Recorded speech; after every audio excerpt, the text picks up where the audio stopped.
Pada video kali ini, kita akan membahas distribusi probabilitas normal baku.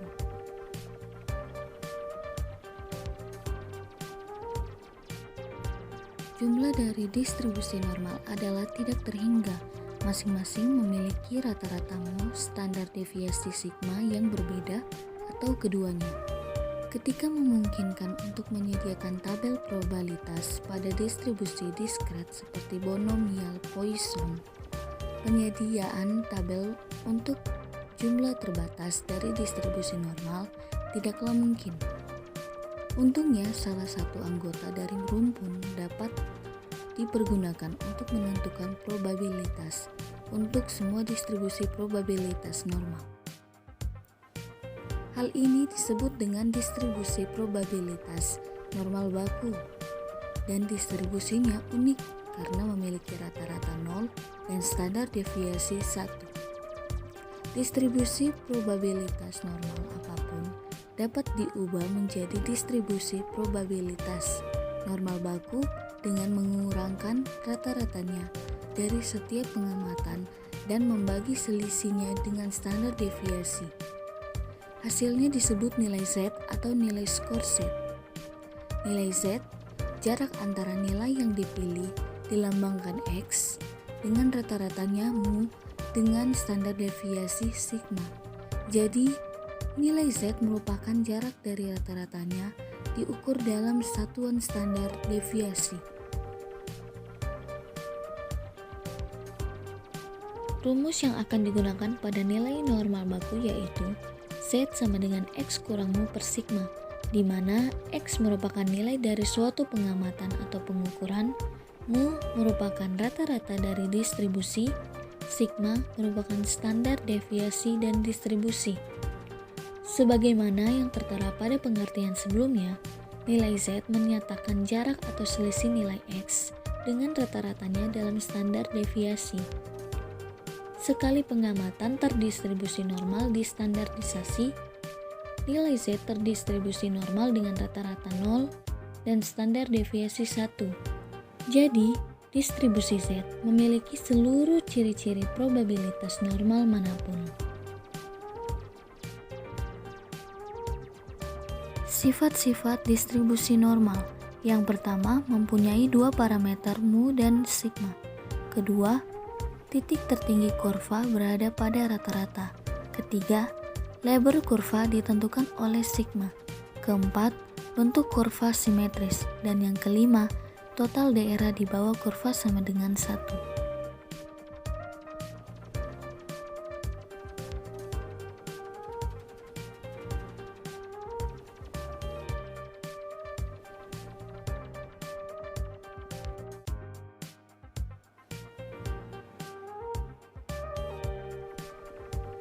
Penerapan distribusi normal baku.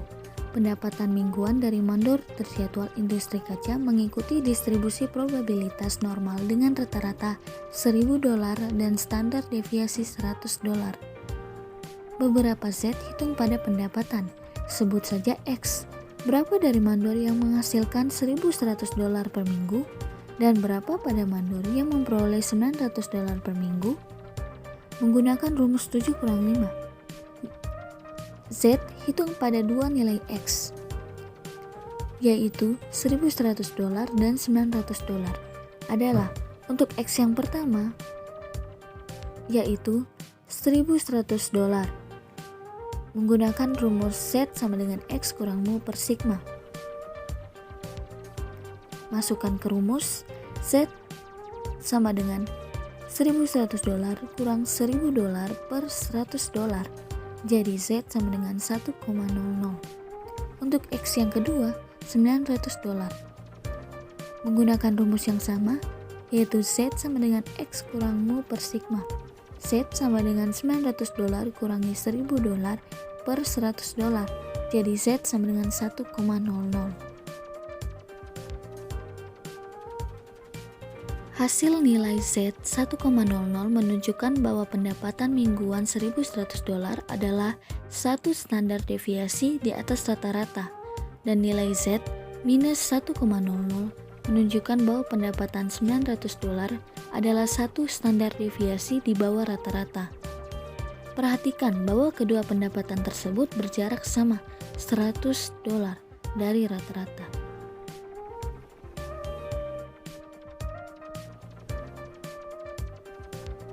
Aturan empiris. Yang pertama, sekitar 68% bidang di bawah kurva normal terletak di dalam suatu standar deviasi dari rata-ratanya. Hal ini dapat ditulis dengan mu plus minus 1 sigma. Yang kedua, sekitar 95% area di bawah kurva normal terletak di dalam dua standar deviasi dari rata-ratanya. Hal ini dapat ditulis dengan mu plus minus 2 sigma.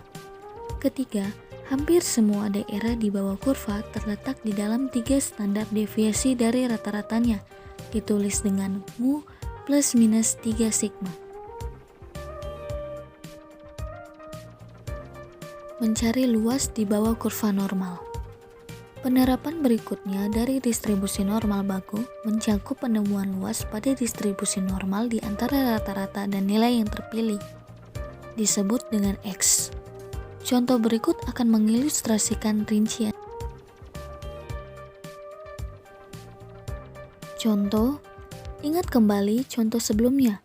Kita melaporkan bahwa rata-rata pendapatan mingguan dari mandor terjadwal di industri kaca terdistribusi normal dengan rata-rata $1.000 dan standar deviasi $100, yakni mu sama dengan $100. Berapa kemungkinan memilih mandor yang pendapatan mingguannya di antara $1.000 dan $1.100? Kita akan menuliskan pertanyaan ini pada notasi probabilitas sebagai berikut. P dalam kurung $1.000 lebih kecil dari pendapatan mingguan lebih kecil dari $1.100. Penyelesaian. Setelah diubah $1.100 menjadi set 1,00 melalui rumus 7-5, untuk mengulanginya, set sama dengan X kurangi mu per sigma sama dengan $1.100 per $1.000.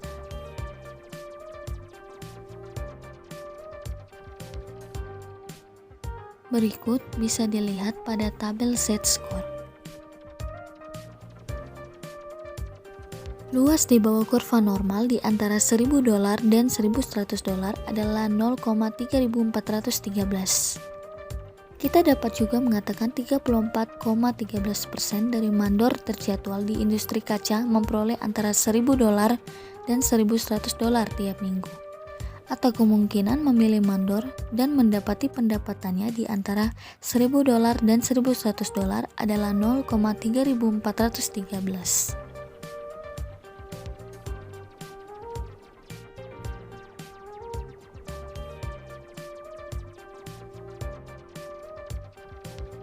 Kita masuk pada contoh penggunaan Microsoft Excel untuk mencari distribusi probabilitas normal baku.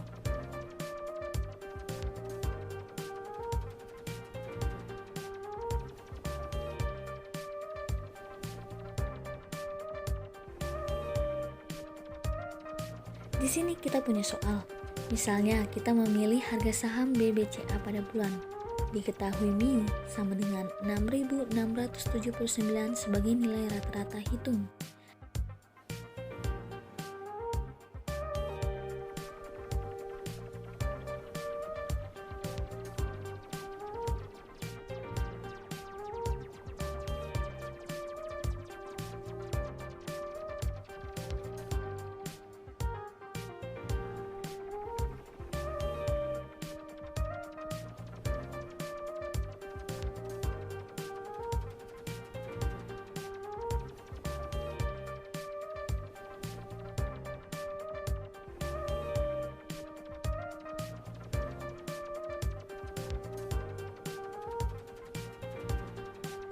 Untuk menyelesaikan soal ini, maka kita akan gunakan fungsi pada Excel.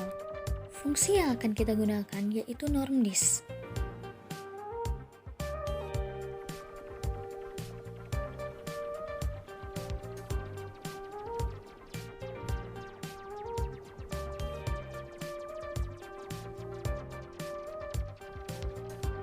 Tahapannya yaitu klik formulas, kemudian klik insert function, Setelah muncul sekotak menu, kita pilih kategori yaitu statistikal. Kemudian pilih fungsi yaitu norm dis atau distribusi normal, lalu klik OK.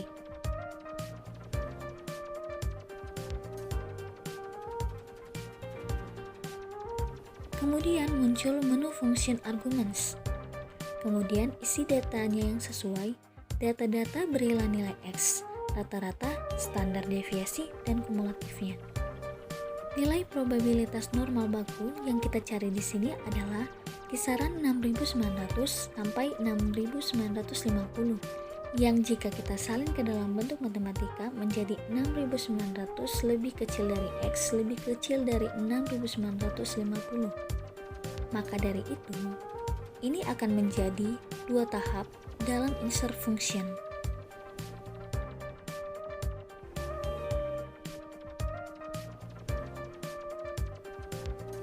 Untuk nilai X, kita masukkan nilai yang terbesar yaitu 6.950, lalu masukkan nilai min dan standar deviasinya.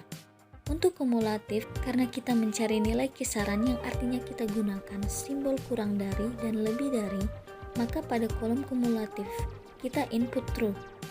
Setelah itu, kita klik OK.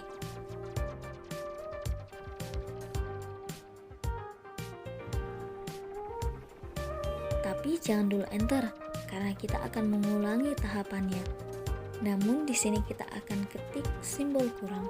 Lalu untuk nilai X, kita masukkan nilai 6.900. Lalu masukkan nilai min. Standar deviasinya dan kumulatif kita input true. Kemudian klik OK. Setelah itu kita enter.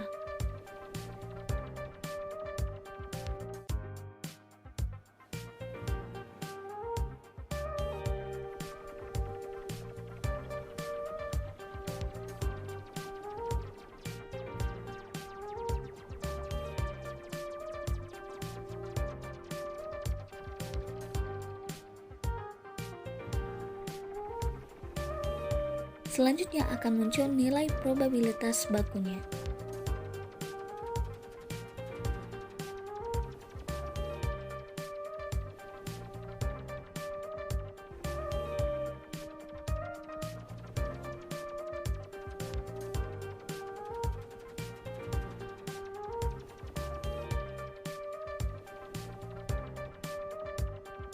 Jika hanya nilai X hanya 1, maka tahapannya hanya satu kali.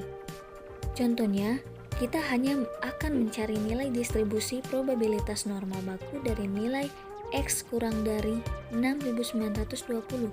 Maka nilai X kita ganti menjadi 6.920 dengan kumulatif tetap true.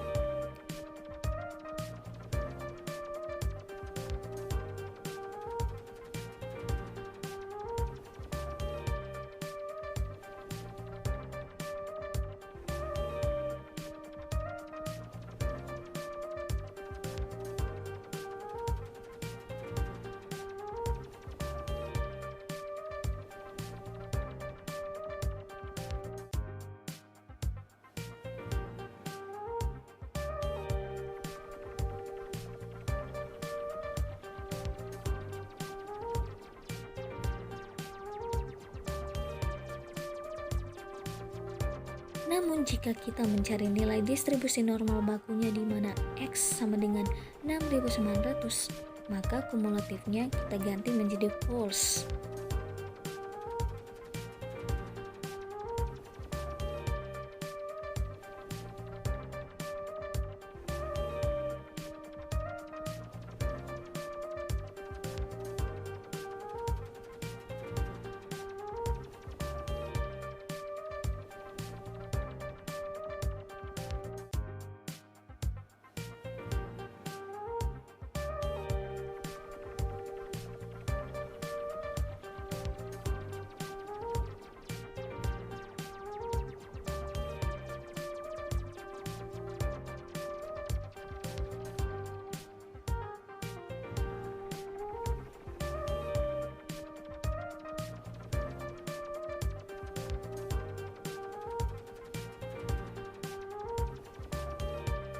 Sekian video pembahasan kali ini, semoga bermanfaat.